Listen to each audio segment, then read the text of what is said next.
The Narberth Borough Council work session for Wednesday, November 6th, 2019. It is 7:30 p.m. Welcome. Mr. Metric, could you call the roll, please? Mr. Weisbord? I'm here. Rickard? Here. Antonopoulos? Here. Mr. McGreevy? Here. Mr. Bush? Here. Vice President Tepler-Moffitt? Present. Mayor Andrea Joy? Here. President Aaron Muter? Here. Congratulations to those of you who put your names on the line and participated in our democratic process. I think everybody did that is in the room, and look forward to a new council in January. Ms. Mayor, do you have any comments? Again, I just want to congratulate everyone who came out yesterday and exercised their right to vote. Narberth is always really good at that, and we're very proud of everyone who showed up. Congratulations to those who won re-election and those who will be joining us at the table. It's going to be an exciting new year. Just a quick note, we're heading into holiday season, so people may be looking for places for extra money and cash and items. Don't let them grab it out of your car. So please make sure to lock your cars at night. It only takes a second. And let's not be a target to anybody who wishes to break in. And that is it. Okay, thank you. Mr. Metcher, to you. Thank you. I'm going to set up the projector here to give a second.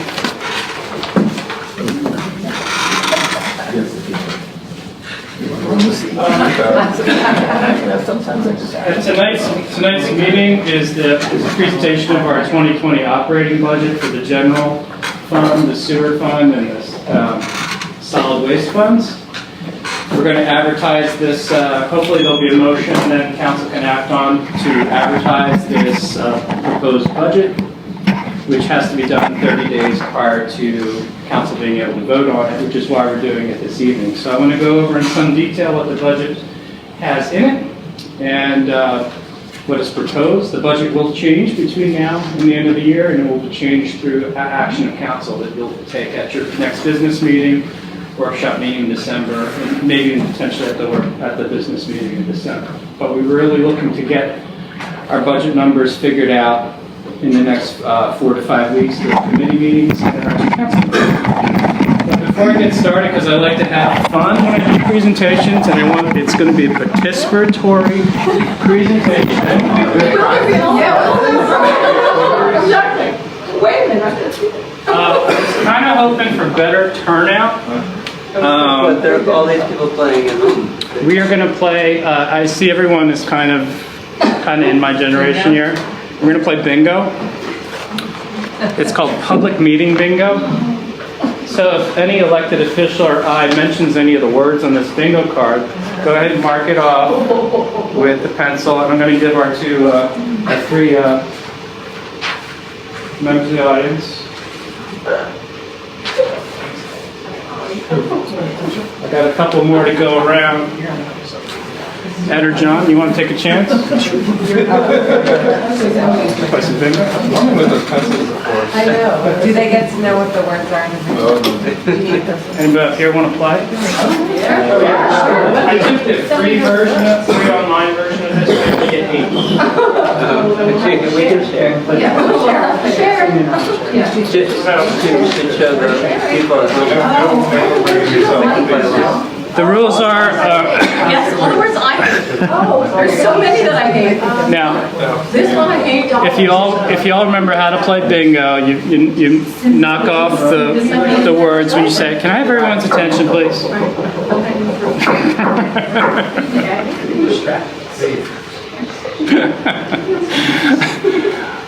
The idea is to get 5 in a row, diagonal, straight up and down, or left to right. If 2 people get it at the same time, it's the first person that yells bingo. And I have for everyone, for the person who gets bingo, a 6-serving pear tart that I got today with my own money. I did not use any borough funds for this purchase. It'll be yours to take home and enjoy. The first person who gets bingo. So, pay attention. If nobody gets them, we get to share. That's our prize for not using these.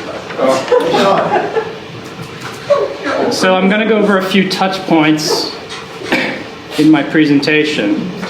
if anyone is playing bingo, you might want to look at your card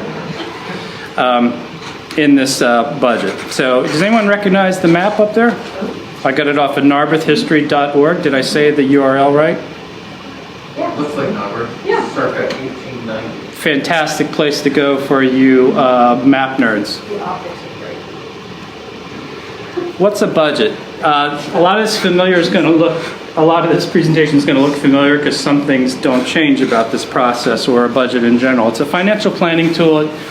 It should reflect the priorities of council, and it gives your administrative staff a plan to follow throughout the year and say, we're going to get A, B, C and done. We have this many resources to it. We can't get to C because we ran out of money. We want to do D&E. We're not going to do D&E until we come back and we get authorization to spend more money on that. So it's a great feedback tool and plan for the administration to know what it needs to do in the 12 months that are coming starting January 1. We have 6 funds in our body, our corpus of accounting in the borough. The general fund pays for about 95% of all things that you associate it with the borough. It's the largest fund in terms of activity. Not the largest fund in terms of assets. That would be your police pension fund. Your sewer and solid waste funds are proprietary funds. They reflect business activities. The sewer fund are the dollars spent to collect and treat your sewage. Does anyone know where your sewage gets treated?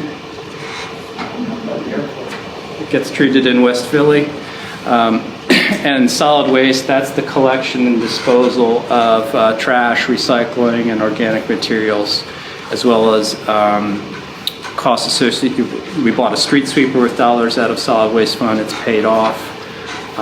So any activity that has to do with general sanitation. Highway aid is everyone who buys gasoline at the pump pays into a fund at the state with a gas tax, and then that money is redistributed to municipalities according to a population and road length formula. Narberth Borough gets about $116,000 a year in its highway aid allocation around March. Those expenditures of those funds are strictly limited to items that repair, replace roads, signs, pavement markings, and equipment that has to do with roadways. So it's very strict there. Police pension is pretty self-explanatory. Those are the dollars that are promised to future beneficiaries and current employees who are working now in the police department. That includes our sworn officers and the chief of police, who's also a sworn officer. And the capital plan, the capital fund has 2 sub-funds under it. The general boroughs capital fund, which currently has about $320,000 in it to go to general capital expenditures. And the fire equipment fund, or fire company fund, which has a little over $500,000 in it, and it typically is used for fire company expenditures like large equipment. We just, last year around this time of year, about a little more than $500,000 was spent to purchase a new humper truck, which is now home here in the garage, and is the first vehicle out on fire calls. Organizational structure of the borough is pretty easy. We've got administration, police, and public works. And then we have the library and fire company, which are separate organizations with separate leadership, separate, similar constituencies, and they actually function in borough buildings, and they function in a pretty symbiotic partnership with the borough, but they are separate organizations with separate leadership that aren't governed by borough council. And this is the best I can do in PowerPoint for my organizational chart. I keep thinking about where things overlap. I just wanted to bring home the point that police, admin, and public works are always collaborating, working together. In the middle of that Venn diagram are those things, really central public safety issues that we all talk about. It's when me, Ed, and John get around the same table and talk about things. Council governs and administers and oversees dollars for those 3 departments. The mayor is over the police department, interacts with council, and the mayor has their own interactions with the citizens. We all work for the citizens. We're all here responding to the citizens of the borough. But the library and fire company kind of are independent of that. They're independent organizations. They function independently. They do interact with the administration, fire company with police and public works. But for instance, the fire company, 60 to 70% of their calls are outside the borough. The library serves a wider constituency than just the residents of Narberth. So that was my take on kind of the borough organization. I think I'll keep working on that representation. You've seen Ben Franklin before. Nothing's really changed here. About 68 cents on every property tax dollar goes to Lower Merion School District, about a quarter goes to the borough, and about 10 cents goes to the county. There were no tax increases between 18 and 19 for the county and the borough. The school district did, however, have a 2.3% tax increase between 18 and 19.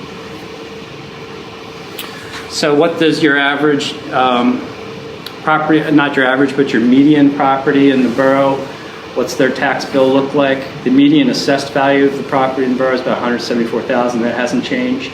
That's if you lined up 1,500 properties in the borough, sorted them from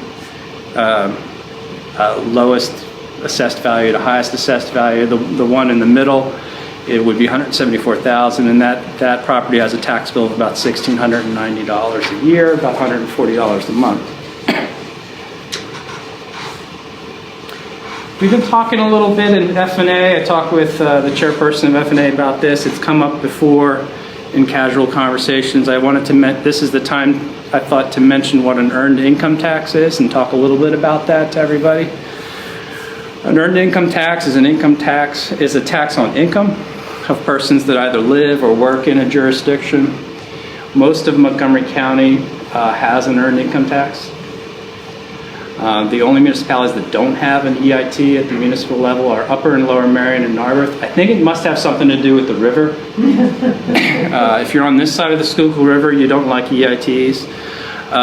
Jenkintown doesn't have a municipal EIT, but they have a 1% school district EIT. So you do pay an EIT in Jenkintown. I want to make that point because I'm trying to make a comparison here of apples to apples, and it's not, I can't do it.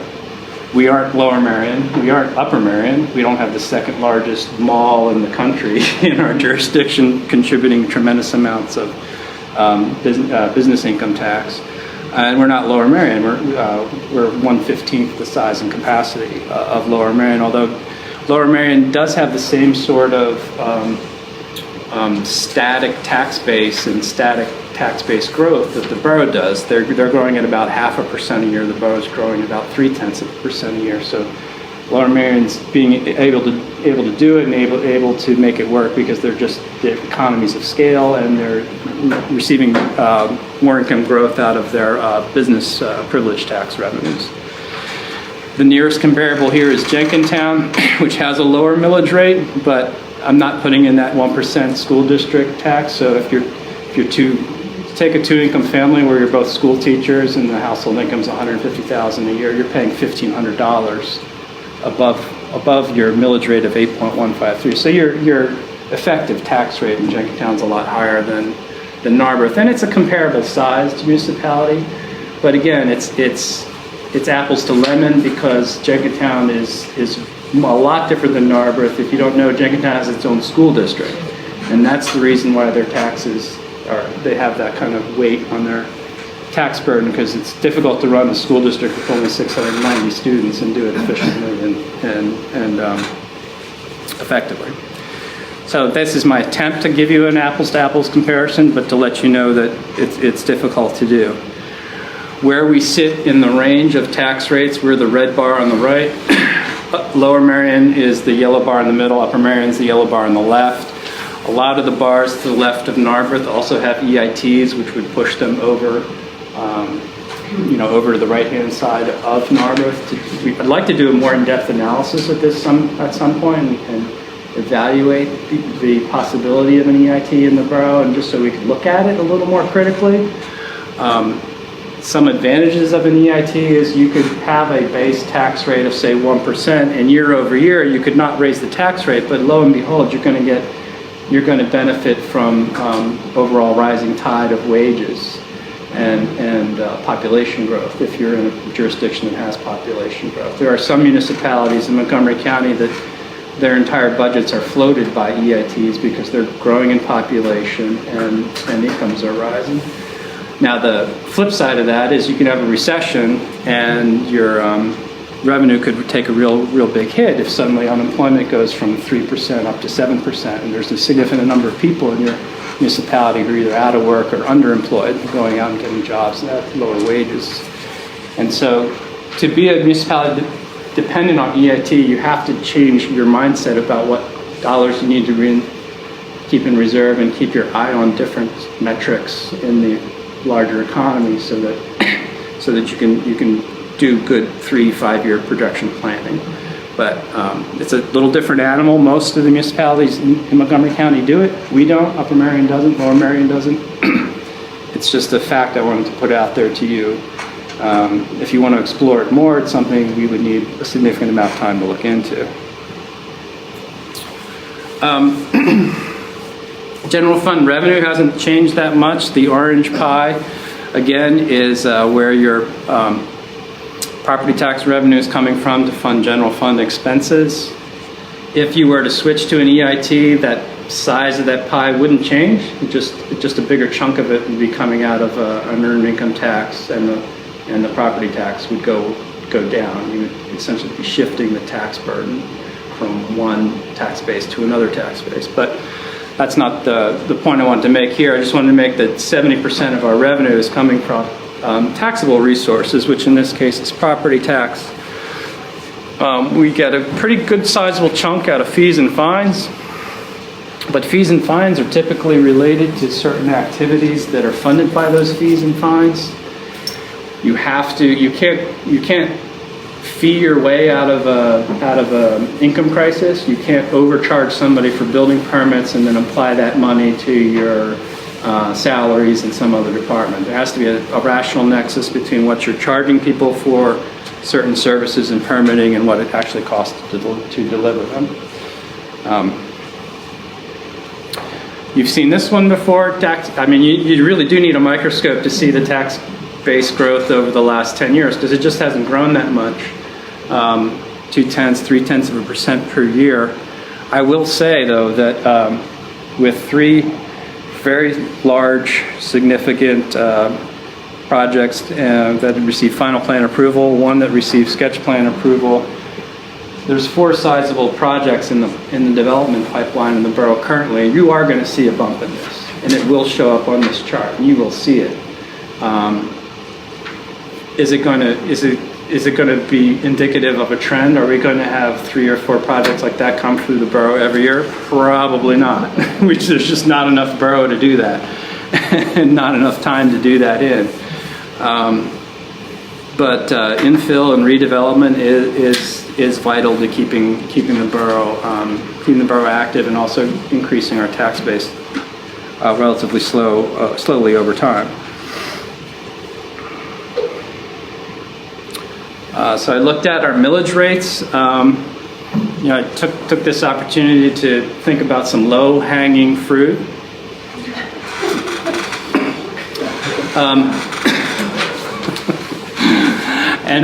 And I just imposed a trend line on top of the millage rates, which tells me that the millage rate's been increasing over a long period of time, 10, 12 years at a rate of about 3% a year. Now, don't take it as 3%. If it was a percent, it wouldn't be a straight line, but it's roughly growing at about 3% a year. You can see we flattened out between 2011 and 16, but then we did a big catch up in 16, 17, driven largely by the expansion and the MMO, the minimum municipal obligation of police pension fund, among other things.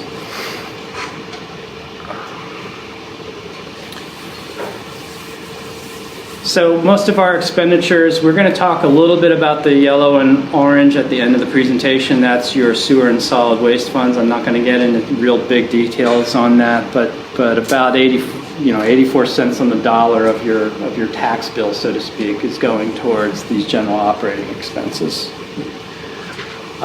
What's happening to the dollars once they come into the general fund? 43% to the police, 26% to administration, and public works is about 13%. So there you have about 80 to 82% of all of your expenditures in those three departments. Now, administration that isn't just three people's salaries. That's three people's salaries plus fees to your solicitor, your engineer, your building inspector, your zoning officer, all of your maintenance, all of your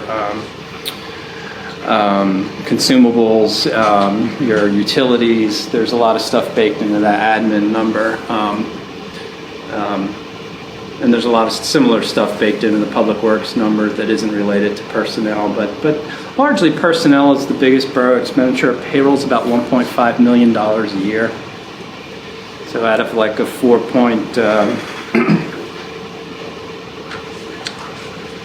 the number? What we worry about? I like to know those numbers. 4.46 right now.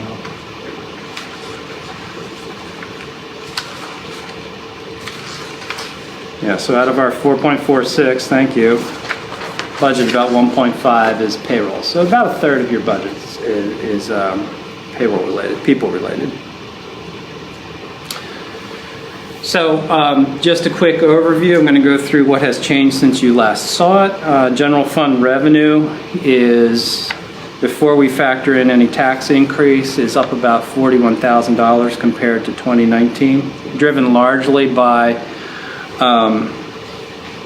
there's organic growth in the tax base, which led to about $10,000 of extra revenue without us doing anything. That means all of there's a few homes added to our building supply, price crossing, and renovation activities in the borough. All of those things trigger reassessments and higher assessments, and you're seeing that come through in the slow building up of the assessed value of the borough, which without raising the tax rate gets the borough $10,000 extra in revenue.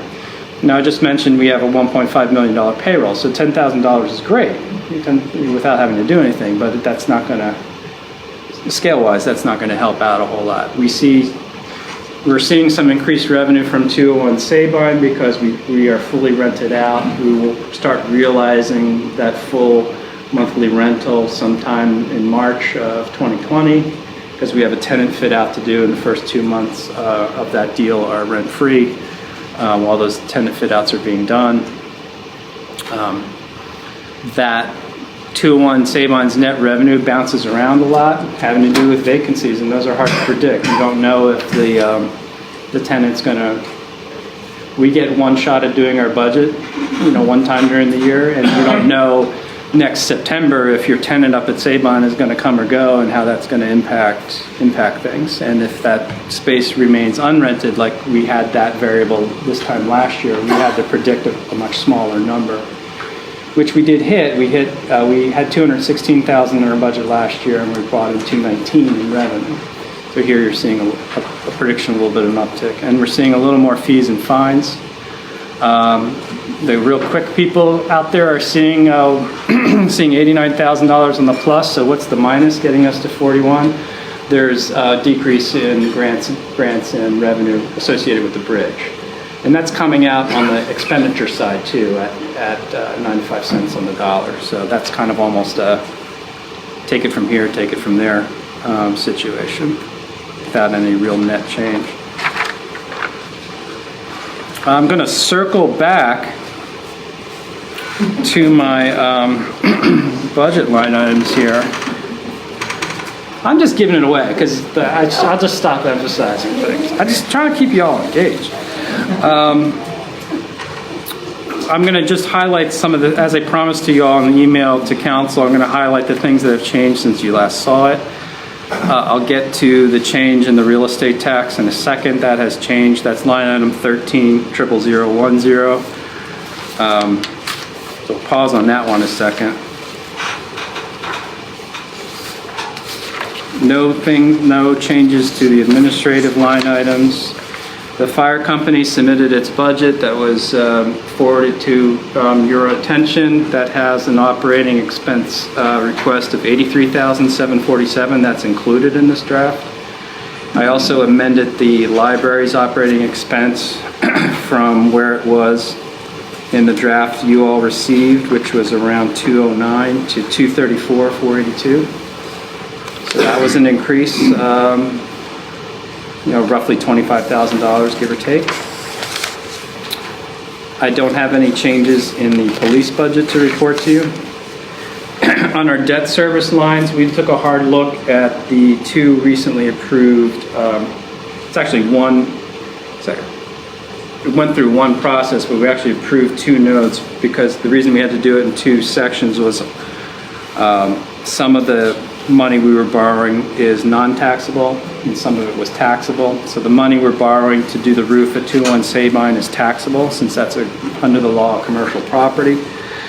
We can forestall taking out or drawing down on the principal of those loans until we need the money.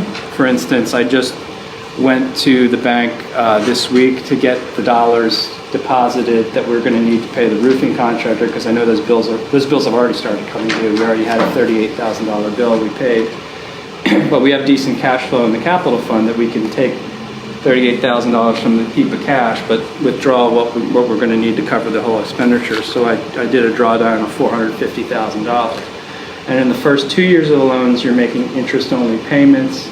At the end of the 2-year period of that 20-year loan, whatever total principal amount the borough has borrowed gets then amortized into an 18-year principal and interest payment.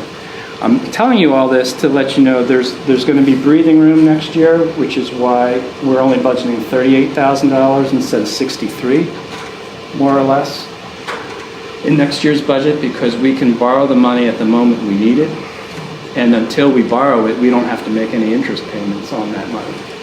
I will tell you right now that's kicking the can down the road a little bit and saying that when we get to 2021's budget, you're going to see jumps in these numbers because it's going to start to include the full cookie, 12 months of payments of interest only, and then near the 9th or 10th month of 2021, the principal and interest payments will kick in. So you're going to see increases in 2021 and 2022 in this line item, and my target is going to still be around $64,000, $65,000 a year for those combined totals. I'm trying to manage that debt within that long-term projection we did with the capital plan, so we don't get too crazy. But just know that there's a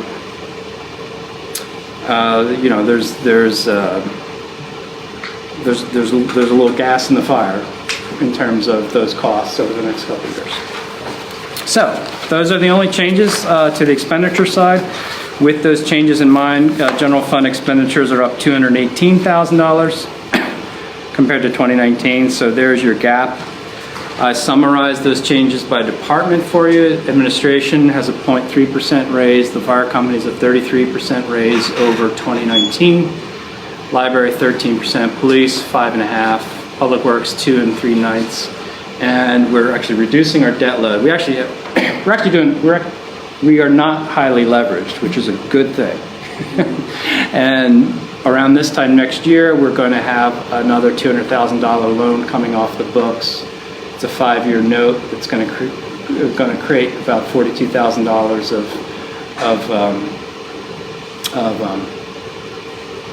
it's kind of like, yeah, I'm wearing a jacket I haven't worn in a while, and I'm starting to notice maybe I had a little too much to eat the last 3 or 4 months. You gotta let things out a little bit. You know what I mean? Retiring that loan payment will sort of let out the borough's budget a little bit and let us have a little more flexibility when we look at 2021. So our challenges are that revenue's up, but it's not enough to cover our rising costs. These are the same operational challenges we're going to have every year. You all at the table have heard them before, but I want to say them again. There's cricket in here. The tax base does change. It changes a little over time, and what's challenging about running the borough in a lot of different ways is that we have a small operational footprint, a small staff, and we're doing a full suite of municipal services. So we need partnerships. We need people to help out. We need to right size what we're doing. We need to make it work. We need to figure out efficient and money saving, time saving solutions. And we need to always be asking our consultant partners what their best deal is. And we might have some exciting news on a couple of fronts there. We're going to continue to work internally on the budget and present to you any changes. And what I expect there to happen would be a motion at each of our. You could have one tonight if you want to amend any of the materials that I've given you tonight.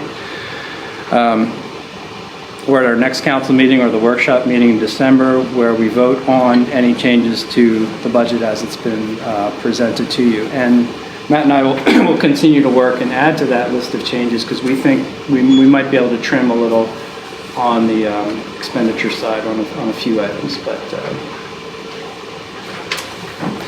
I promised I'd say a couple things about sewer and solid waste.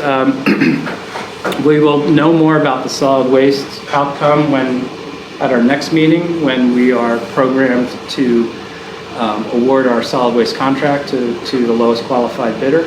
There are some variables council will have to decide on about that bid, which might affect the cost and might affect the proposed budget I've put out.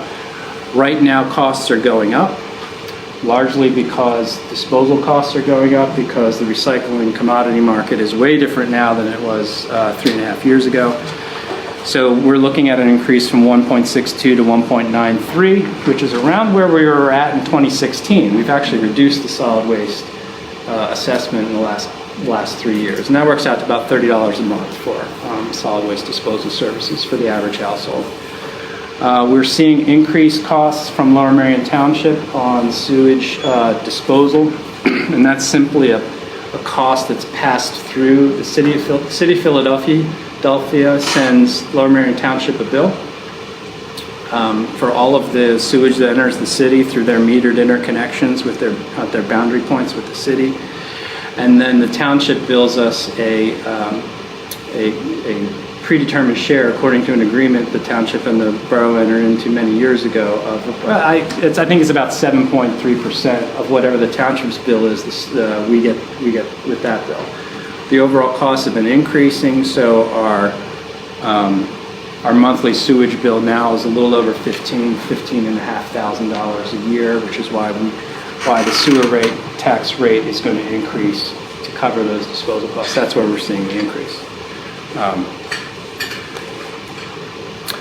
So we talked a little bit about the process in my last slide. We are going to be mulling this over in council and committee meetings to come. And I kindly ask that council work together on this issue and come to agreement at the council meetings as to any changes you want to make to the budget going forward. Any questions?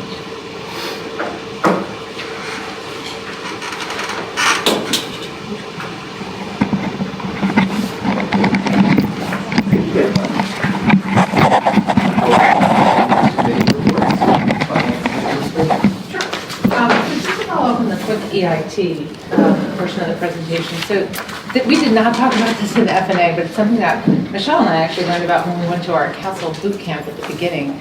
And I think, what Sean and I discussed was maybe it's something that we take a look at given our commitment to aging in place, and then particularly the percentage of folks that commute from Narberth into the city and already pay that. It was our understanding that a portion of that EIT would float right back to Narberth. So maybe it's something that, again, Sean said we'd like to take a deep dive into analyzing what that would look like. Say that again, Michelle. We never could figure that out. It's something we need to figure out how that works with Philadelphia. Right, okay. So F&A is working on a bunch of things. The office will have the communication plan in December presented to the full council. Yeah, sure. Michelle is working on the conflict of interest. This is really just a review of the manual and rules and the procedures for council. F&A will review Solicitor Walco for all borough properties. So that is Conway, Windsor, and Parks. We currently don't have any user agreements. Barbara worked on it, Michelle worked on it, and now F&A has what is the first of the draft to look at how folks interface with our property. We are also looking at a resolution for us to support the Narberth Business Association as the information officer position is eliminated per the new communication plan. That's part of Carol's role as office manager now. There will be some funds that FNA will suggest we put towards the support of our public good in the Narberth Business Association, and that would happen via resolution. So we'll have that for your next meeting. NIDA we've invited NIDA to come to the FNA meeting. NIDA is looking for some direction as, what's the approach in the philosophy, how can we successfully support council and the needs of the community. Can I add one thing there? Sure. So NIDA needs 2 new members. Well, yeah, that's one of mine. Right. We have a bunch of open seats. And they have to, We could line that up a flagpole. they are planning to appoint a chair. They are currently without a chair. There you go. Right. There you go. Nice try. You're almost there. Additionally, FNA has asked the library and will extend an invitation to the Narberth Fire Company just to really talk through the budget that they proposed to us. So we'll offer that feedback as well. And then generally just there's a reminder that there are several open seats that Michelle does post in the Friday Flash, not being total. That's us. All right, thank you. Any questions? All right, public safety. Public safety met last month. We will meet next week at 8 o'clock.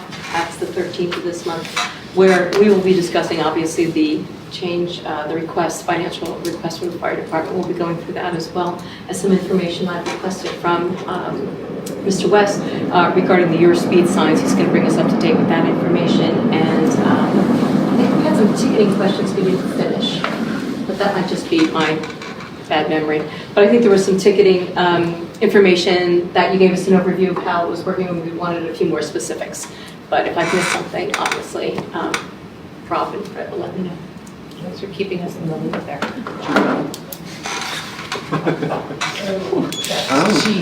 Oh, you're, It was painful. The Infrastructure Committee. Choose your words carefully.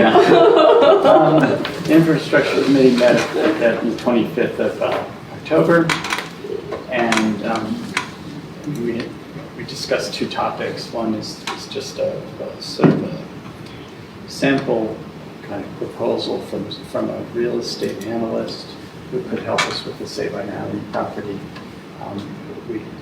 We looked at kind of the borough manager come up with a cost estimate for that kind of service, which we recommended we put in the budget. How much was that? The amount? It's Yeah. in the budget. So you don't know the number? Is that what you're telling me? It's about $12,000. Oh, okay, okay, Yeah. great. No, I don't know if he gave you the number. That's what I'm asking. Like, He gave us the yeah. number and it's in the budget, and it made sense to us. So, we also discussed the bridge yard and some of the details there. We are still unknowns, so we'll have another infrastructure meeting on November 18th. It's 2 p.m. here, and hopefully we'll be learning more about that. That's all we've got tonight. Thank you so much. All right, we'll move to public comment. Any members of the public who wish to address council for any reason? Now's the time. Yes? Future Councilor Al-Shaks. So I have a couple of questions, I guess, for Mr. Metric. It was about the earned income tax presentation. Oh, thank you. Great presentation on the budget. So I know a lot of people in Narberth are often asking about what are you doing to help keep housing affordable? And it strikes me that, the millage rate, I'm wondering if I'm right or wrong. It looked like we had one of the highest millage rates of all the towns in Montgomery County. And the millage rate tends to affect the people most on fixed incomes who have the least ability to pay taxes. And an earned income tax would be, it would shift some of that burden to people who have more ability to pay the taxes. So I guess 2 questions. One is do you have an idea of how many towns use both an earned income tax and a millage and the property tax? And out of those, how many of those towns are not supporting a school district? And you might not have those numbers in advance, but just getting some. All municipalities within EIT have a millage rate, but some of them, like Worcester Township's millage rate is 0.3. And what was the second question? Do they And support out schools? okay, so I guess. the Every answer is- municipality but Bryn Athyn has a school district. Thank you. Thanks very much. Okay, any other questions from the public? Hearing none, I will close public comment. Just for the record, your address, Mona. Your street address. Oh, I'm sorry. 109 Conway Avenue. Thank you. Sorry. All right, that's right. And we will move to 8A. Can I get a motion to put this on the table? Sure. I move the Borough Council approve the following selected options for street lighting, finalizing the details specific to the requirements of the regional streetlight procurement project authorized by council in resolution 2019-026 adopted on October 16, 2019. Is there a second? Second. Seconded. Discussion, Mr. West, I'll let you. Like a dovetail here. So, Can you get into the devil's in the detail? the devils might be in the detail.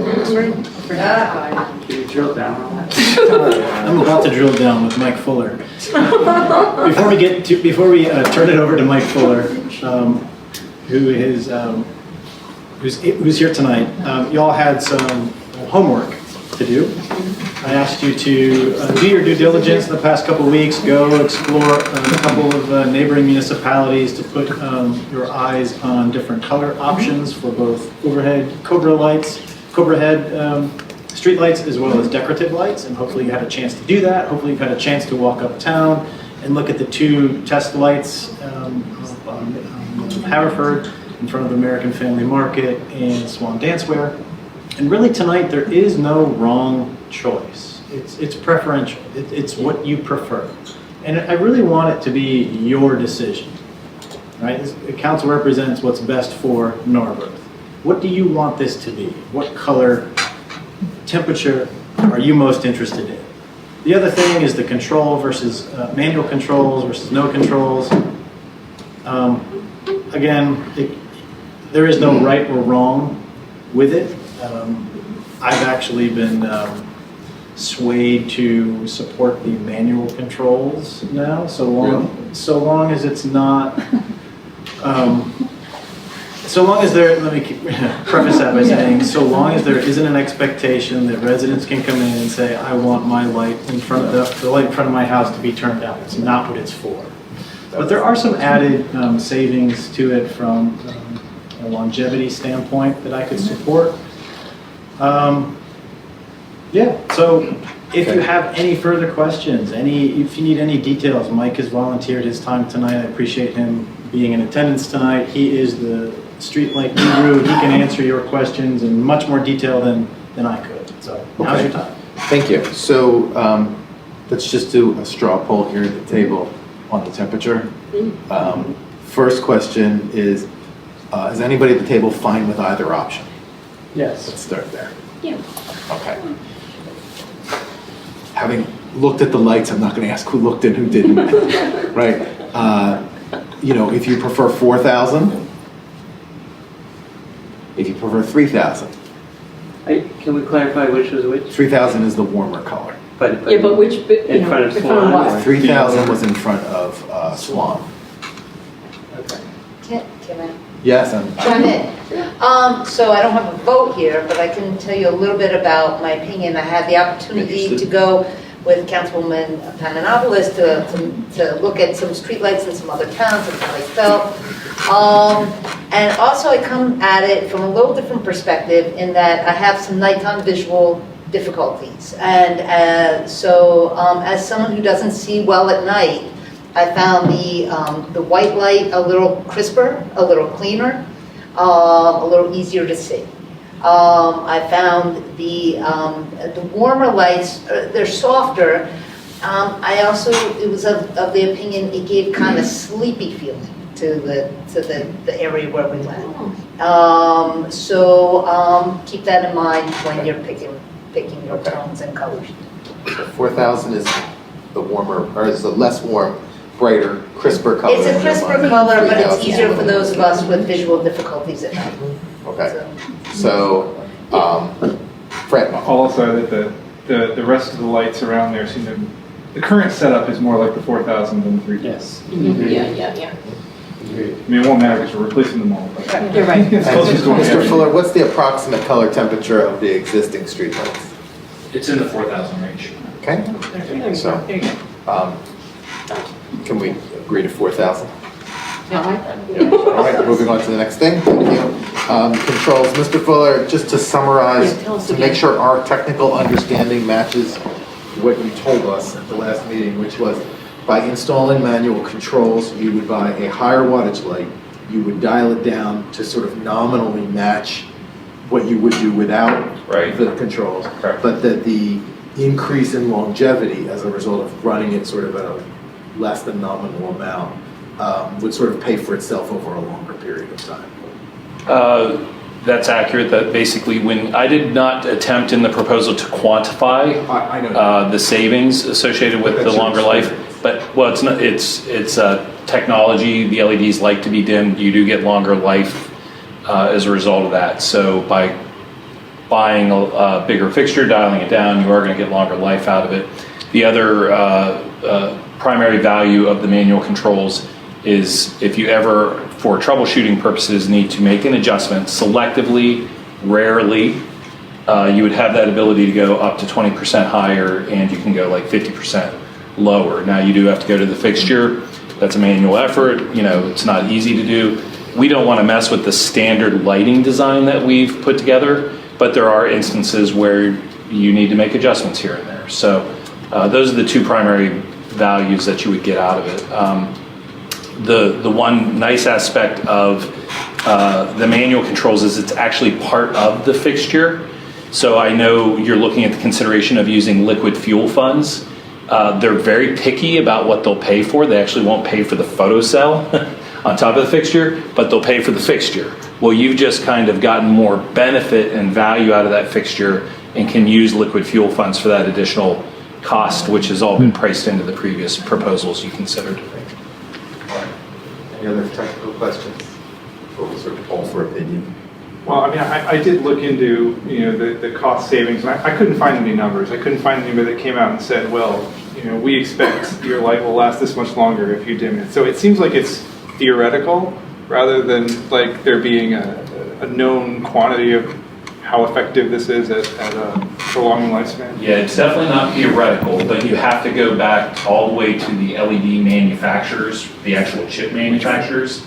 And I've put together charts on it before for individual chip manufacturers, and it's very difficult to get that information. The chips change in fixtures over time. You know, manufacturers source different chips, so I've never felt comfortable presenting that, but it's absolutely a technical fact that LEDs, when you dim them down, get longer life. No doubt about that. And I could provide additional technical information, but it's getting very far in the weeds, and you're going back to the actual, you know, manufacturer of the actual LED diode. What is the anticipated lifespan of these lights? We'll first answer that by you have a 10-year warranty. So that's what is the most practical indication of lifespan that you would care about, because it would be covered, the product would be covered under that time. All the fixtures are a little bit different, but they're all more than 200,000 hours rated. You only operate about 4,000 hours. That would imply like a 50-year life. I never quote a 50-year life on these. You know, that is kind of the extrapolated life value that they would expect with it. So we typically say you should look to get 25 to 35 years, you know, out of that fixture, possibly a lot more. So it's, but in the end, all that really matters is warranty. And you're going from, the traditional fixtures had a 1-year warranty. What you're buying right now is replacements. In LED technology, these go to 10-year. Yep.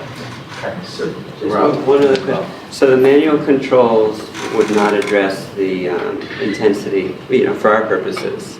Like, my concern is that the lights will be too bright. Mm-hmm. And so manual controls don't help us with that, really, because our solution is the housing that you would do, like Right. the blinders. We've defined a design level of illumination that we'd like to get, and we're going to, even with the manual controls, we'll set it to that level to get the design illumination that we want. So when it comes to brightness, color temperature is one way to address perceived brightness, and the other is then shields and other tools like that. In a severe situation, again, we don't want to sacrifice safety and roadway illumination for this, but if you have a situation where you have an extremely bright source intrusive in a particular situation, then you can adjust light levels. And you can, that's another way to address brightness, is to bring levels down. The manual controls, that's kind of the one-off troubleshooting case. But from a general standpoint, LEDs, generally, we get the perceived comment that it is brighter, and that's in the eye of the beholder, whether that's better for safety, visibility, all that, versus, some will view that as a negative. Generally, for the 25,000 streetlights that were installed in round one, and I worked with a couple municipalities closely that had thousands of these fixtures installed and helped them troubleshoot the customer concerns. It literally was for thousands of fixtures, they had like 20 concerns, and we walked through every one of those concerns and tried to come up with solutions for all 20, and we would be doing the same for you. But if you're familiar with LED lighting and you perceive it as brighter, you're going to have that perception once the project is done. It is, a function of the technology that's being used.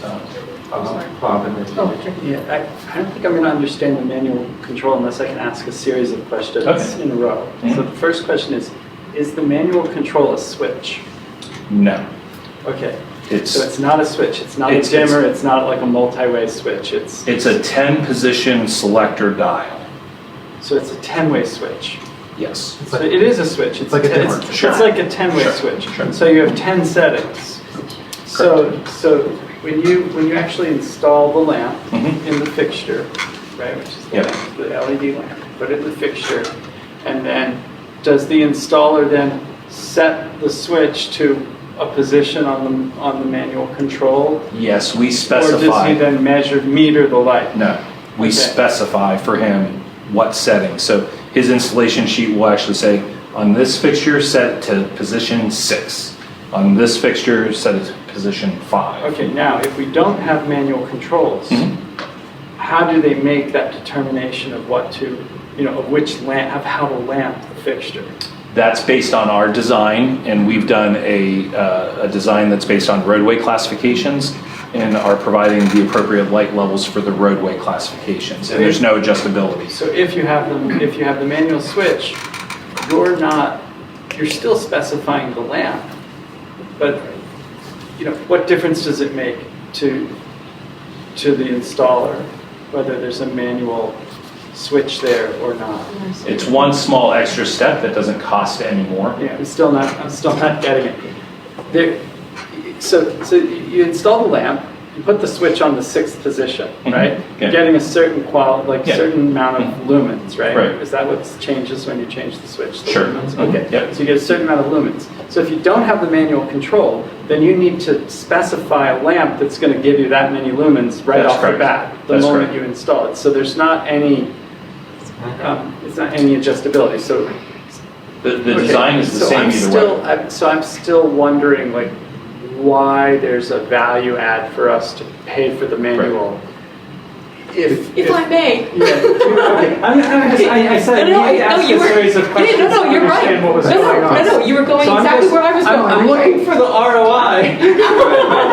You're going right where I was going. I was going right where I was going, because my question is a little bit simpler. So, and it has a lot to do with how are you scaling the light. We heard what part of this conversation, if I could step into the Wayback Machine for just a minute. Part of this conversation about lighting in the borough started because we have people coming to public meetings saying, I walk my dogs in these streets, a lot of these lights are out, or they're not bright enough on Dudley, they're not bright enough on Conway when I walk that way.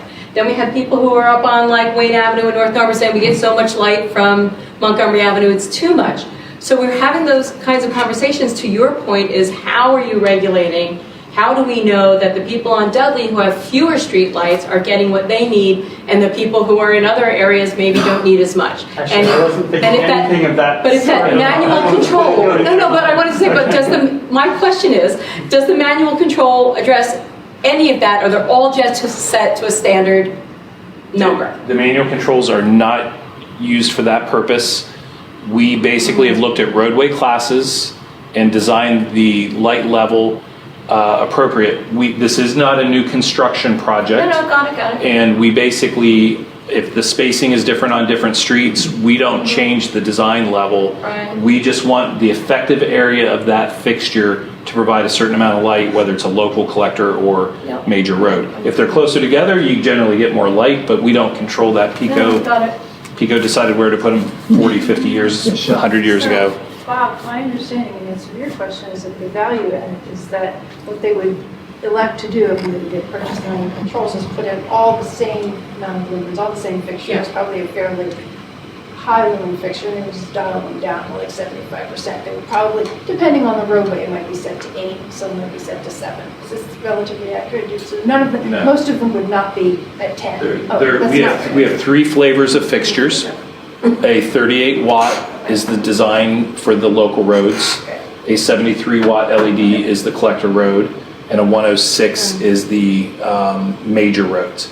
And then for each of those, if you did manual controls, they would all get bumped up to the next level of wattage, which is 53, 88, and 161, and we dial them back to the 38, 73 and 106. So there's 3 flavors. Yeah. So at a 3 level, but the basic idea is you would be putting in fixtures that are more that are a little bit more, I don't know, powerful is the word I want. Yeah, they're more- But otherwise, then just dial them back and you get a little bit longer like that, and then have some flexibility to adjust them if we need to. I mean, I would suggest that the answer to the question of having the ability to do these adjustments and without making it an administrative nightmare would be to say, we rely on you to do a lighting design Yeah. and do it. We allow a data to be collected through a source of maybe public Right. works, maybe that, something, for a Right. period of time, and then if we feel at your discretion that there's a need to make adjustments, Right. it's like a one and done, like Yeah. every year. Yeah, 'cause- Like, Yeah. Right. Yeah. I agree with that. Yeah. There is a cost, don't lose sight of the Yeah, right, cost. right. Because It ain't free. we don't have, a lighting department, right? We don't have the ability to do that as part of public works, so that would fall on our maintenance provider. So this is gonna be new for the borough, because we're actually going to own the streetlights. We're gonna own the streetlights at this point. Right. And so every time, Mike and I were talking about this, so every time any adjustments would be made, we would have to pay the maintenance provider at least, $150, $200 a pop. It'll add up quick. Right. I would suggest if we do go this route, we have a grace period, and after that, if an adjustment is made, the person who's complaining pays for it. Or how about, you don't make the adjustment? Yeah. Because I think that you're going to be consumed with administrative time in managing the request for adjustments, homeowners Yeah, change. if you're making it I think it's standardized by, big. like you said, road standards. Yeah, right. That might be very different. Yeah, Andrea. Perhaps you could work out something safety where issue. twice a year they would come in and make the adjustments, and you have just a set schedule where they bring them in 2 times a year to make the I adjustments. think if we're adjusting more than once every 5 years. Yeah, Yeah. we've chosen the wrong product. I agree. Right. We've chosen the wrong product. I think I like the idea of extending, I'll just say, extending the life Yeah. of the lights Right. and making our investment work. Right. Making this sort of a fully customizable system. I mean, we need to govern the government and not spend our time dialing lights up and down. Okay. Right, that's just my 2 cents. What's the cost what's the cost difference between a lamp and a manual control? Well, for the project, it's a $12,000 adder to do manual controls. I mean just one light versus one manual control. I mean, is this adequate? So it's a fraction of the cost of a lamp, is what you're saying? Well, it's in the range of a $20 adder to the fixture. What's the difference in percentage between no controls and manual controls? Total costs, total project percentage. Yeah, you have it's about a $12,000 adder on the no control total cost. Project cost is 164. So it's about 8%, adder. If I'm like installing, like, say, a 50-watt light bulb in my lamp, Yeah. right? And I know that I can get twice as much life out of a 100-watt light bulb by dimming it, right? And the dimmer costs the same as a light bulb, Yes. then I can afford to change the light bulb once Right. for the same cost as having the damage. But we lose control. Just Well, I know, but if we're not going to utilize, if we're not Yeah. going to use the control, why have Well, it? then why have that? It's a very valid point. I do want to point out, though, that with LED fixtures, these are purpose-built LED fixtures. There's not a lamp in it.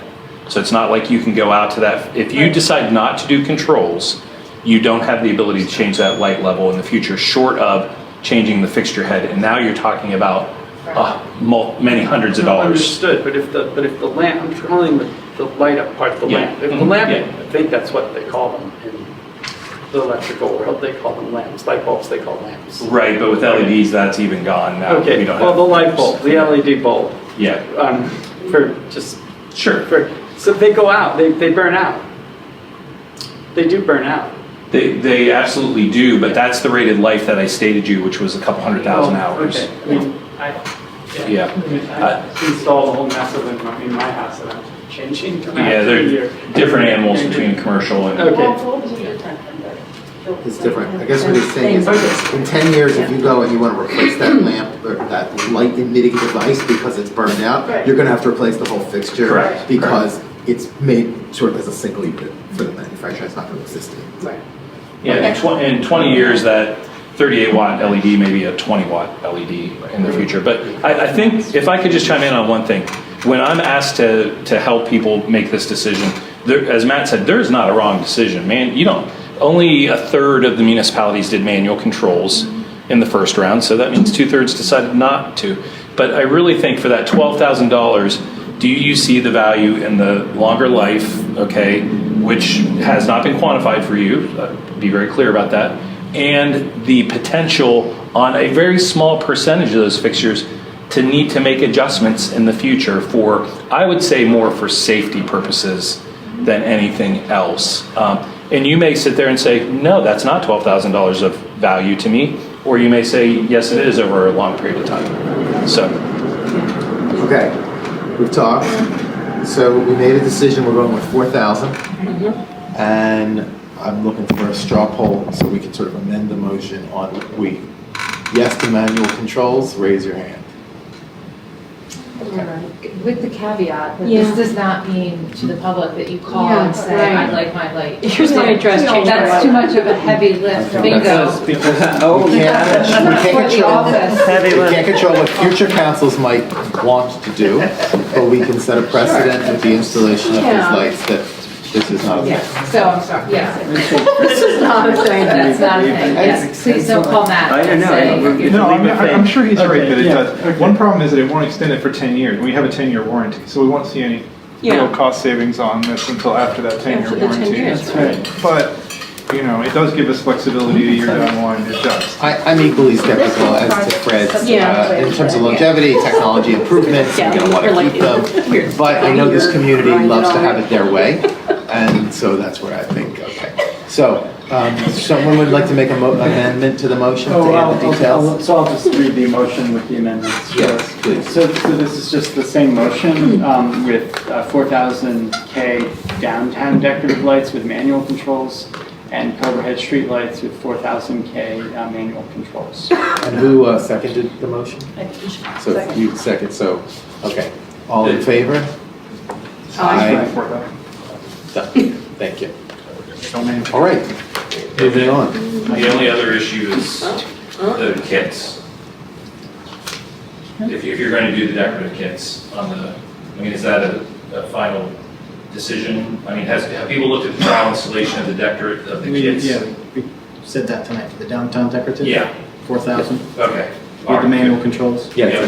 We did them both. I just want to make sure it wasn't, just, okay, gotcha. you got it. Yeah, and thank you for installing those test lights. Yeah, thank Very you. helpful. Yeah, it's Yeah. good. Appreciate it. Made that part It of is the good. conversation very quick. Yeah, I don't want to prolong the discussion, but you guys were you liked what you saw there with the trial installation. And Yeah. standing back, you can barely see the difference. Right, right, Existing. right. Yeah. I had That's what I one noticed. minor issue. I was across the street and looking, and it was very bright, kind of when I was looking at it, from across. I don't know if it was just the height I was at or something, but it was blinding for a second. Yeah, So- it's tough when you know that there's something you want to evaluate, you tend to look at it. And it's, You're supposed to look at the ground, not the light, but Yes.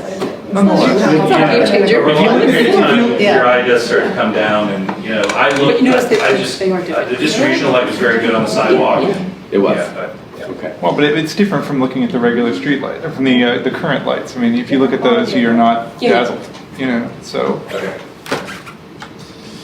Okay, 8B, can I get a motion to advertise the budget so the public can get their hands on it? Yes, I move the Borough Council authorize the Borough Manager to advertise the Norwood Borough operating budget for the year 2020. Is there a second? Second. Seconded. Thank you, Mike. Any discussion? Hearing none, all in favor? Aye. Motion passes, thank you. We have no other action items, any announcements? So we're not doing new business and old business. That's the next. We can, I actually had asked for it to be added to both agendas.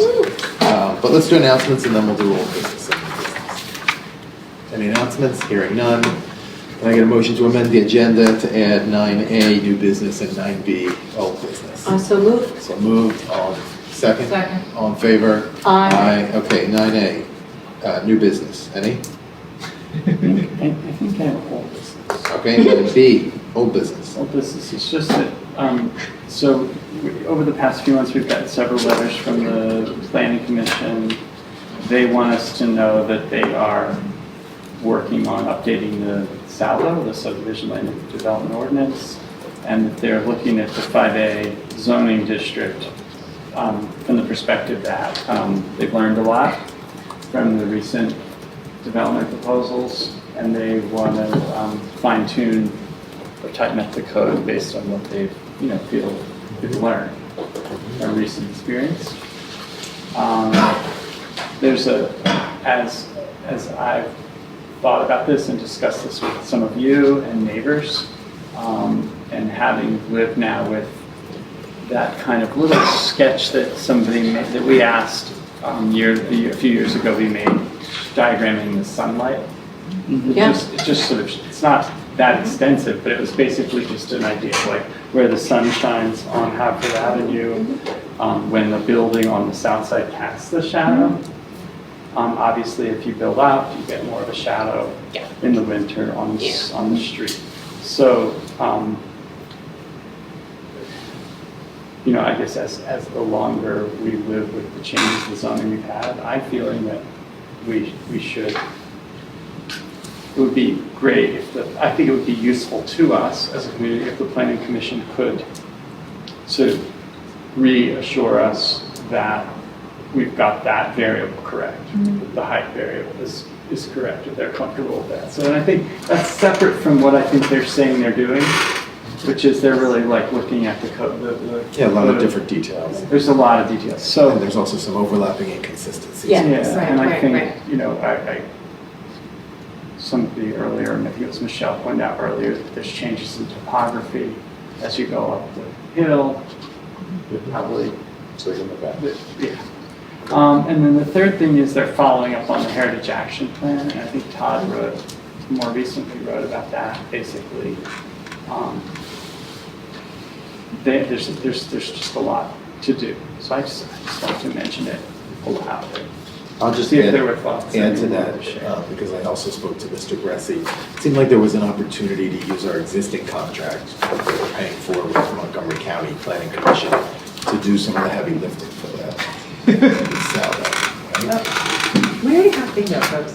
Oh, Sorry. you already won? Yeah. Someone already used heavy lifting. Yeah. Yeah. Oh, yeah. I want to give you Okay. anything new. My job is to give you nothing. Okay. We hadn't. And we receive it with I think pleasure. with the Heritage Plan, it's the Conservancy.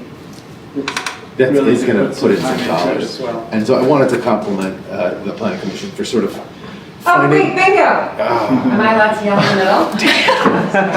See, I don't have it in front of me, so I'm sort of. I don't know if I'm allowed to do that. She was like,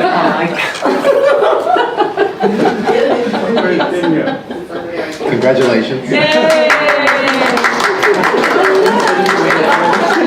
Cindy already wrote one. Why don't you call it out? I did discreetly, Well, you have not to like share. Mona. Bob and I already called bingo, but we Cindy will share won the already. prize. sorry. We will do an earned income tax approach where Bob and I will take it. Finding ways to get a lot of this work done very cost effectively. Great, yeah. We could burn lots of lawyer hours on this, or we Yeah. could find a smarter way. I mean, they were proposing a new committee, right? I heard, I forget what the term was, but, They were. yeah, at some Yes. point in that plan, they were proposing a new Yeah. commission, whatever the term is for, you know. For the heritage. For the heritage protection, Yeah. that sort Oh, but of not the. further down the Okay, sorry. line. We'll get into Yeah. that. We have a Good things task happening force. here. We'll get Yeah. into that. Exactly. The task force was for the plan, you mean for sort of ongoing? Yeah, in general, reviewing, I mean, you know, as get involved with, you know, zoning and demolition. And So first they'll have to renovations. come up with a plan, they'll have to Right. propose it to us, we'll have to Yeah. approve it, and there's a long That's a little road to go. ahead of us. I say that because I don't want the community to. Yeah, I was gonna say, Sure, don't do that. We're not jumping to any conclusions here. Right, right. I'm not. We previously, so, okay. Yeah. So thank you, Bob. Just wanted to get that. And any other old business? I have one. Well, no, I just appreciate what you said, but I feel like we got talking about other things. I wanted to just circle back. Is that on here? Yeah. Oh, sorry. Are you, I mean, do you think that they need some more clear direction from council? Or do you think that they're clear on, do they want any, I mean, are they clear on what the priorities, the planning commission?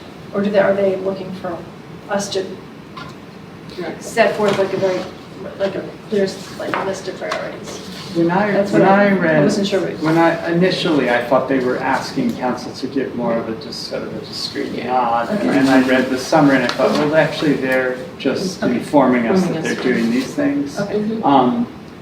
Is this the time? Sort of, to unless talk we say about stop. anything else?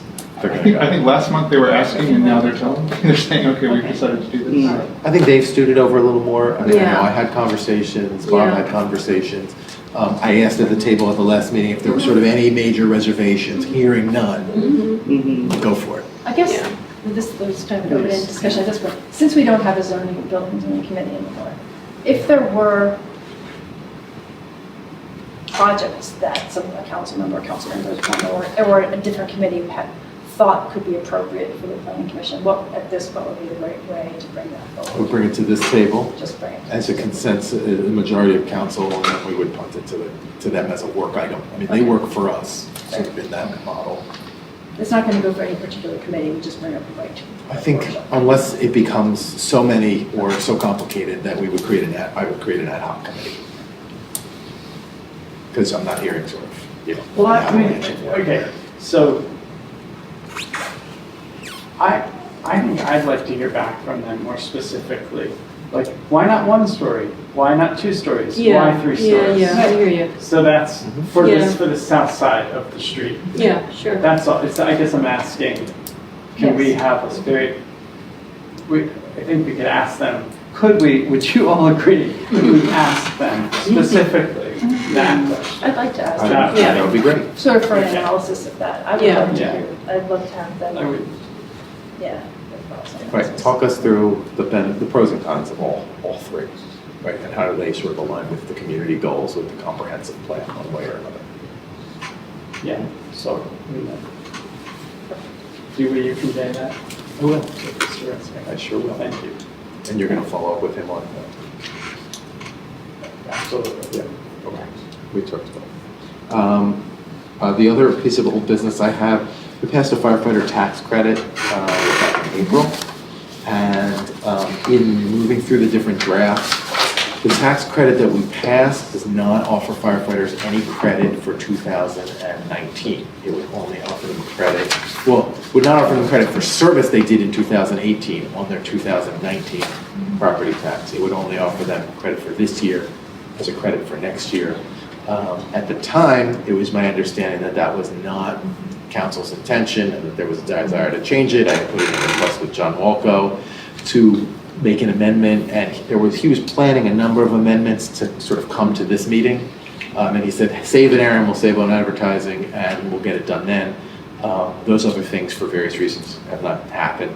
So I'm just bringing it up as something that may come to the table in 2 weeks for us to just make that basically an ordinance, amending the previous ordinance on that one fine point. And Mr. Metrick, there, you had a budgetary consideration you just wanted to make us aware of.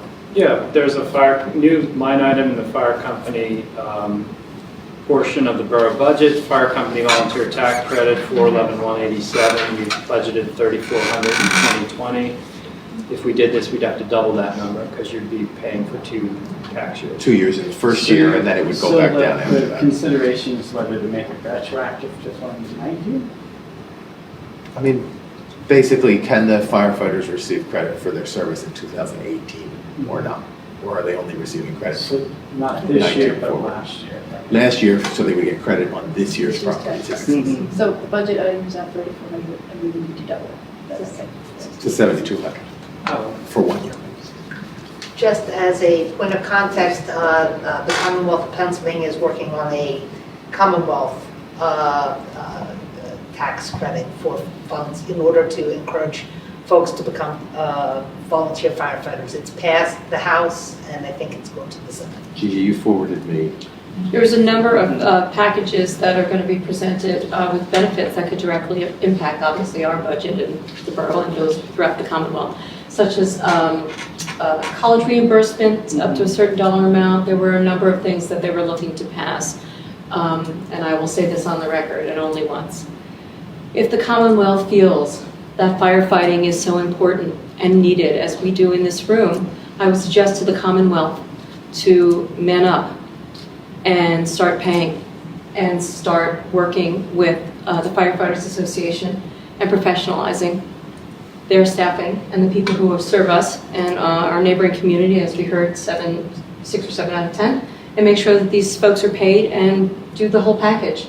Make this professional, tell us what these men and women should be paid for fighting fires full-time in the borough. Okay.